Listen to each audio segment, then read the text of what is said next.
Indefinite pronouns. These types of pronouns are used to talk about undetermined people, animals, and objects because we are not able to tell who or what are those undetermined peoples, animals, and objects because we don't know their identity.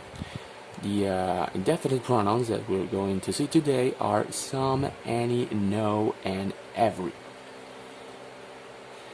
This is the list of the indefinite pronouns some, any, no, and every, and they are formed or built with this word. That means that we build these indefinite pronouns with these words over here, basically combining them depending if we want to say or talk about people, things, and places. For people, we have somebody, someone, anybody, anyone, nobody, no one, and everybody, everyone. These two, this, and this basically are synonyms. They can be used in the same way in a translation. They express the same thing. To talk about things, we use something, anything, and nothing, and everything. To talk about a place, we use somewhere, anywhere, nowhere, and everywhere. So, as you can see, we have these indefinite pronouns that are formed combining more words with the words some, any, no, and every, like somebody, someone, and mixing some with another word. So basically they are compound words. We can use the indefinite pronouns in affirmative, negative, and in questions.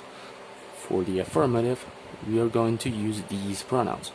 To talk about people, we use somebody, someone, anybody, anyone, nobody, no one, and everybody, everyone. Remember, they mean the same thing, these two. For example, there is somebody on the room, so we know using these indefinite pronouns that there is somebody in the room, but we don't know who it is.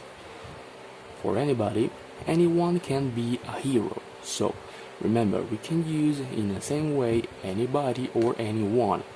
Anybody or anyone can be a hero. For nobody, we say nobody knows the truth. That means that we can also say no one knows the truth. And at last we have everyone. Everybody is waiting, or we can also say everyone is waiting. So the pronouns with some describes the presence of something or somebody. The pronouns with no implies an absence. That means that there is a nobody or no one, like we are seeing in here. And every refers to a collective group. For things, we use something, anything, nothing, and everything. For example, there is something under the table. For anything, I would do anything to see that movie. For nothing, it's nothing, don't worry. And for everything, everything is ready. So this is the pronouns that we use in an affirmative sentence to talk about things.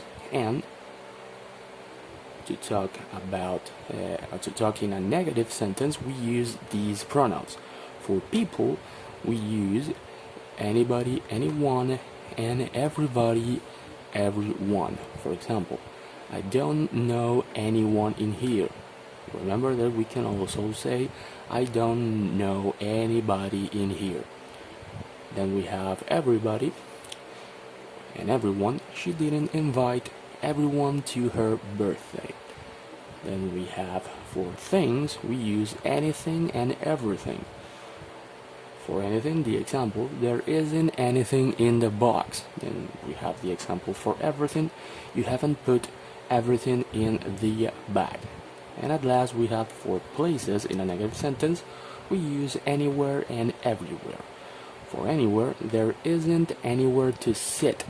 And there, for everywhere, we use I can't be everywhere at the same time.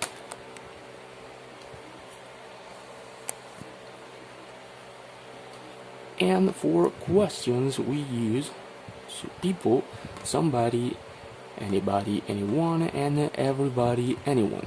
The examples: are you looking for somebody? The example for anybody, anyone: is there anybody here? And for everybody, everyone: is everyone inside?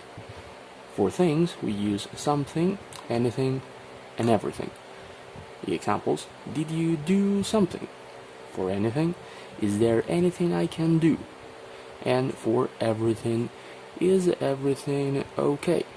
So these are the pronouns that we use to people and things. Then we have, for places, the pronouns somewhere, anywhere, and everywhere. The examples: are you going somewhere? For anywhere,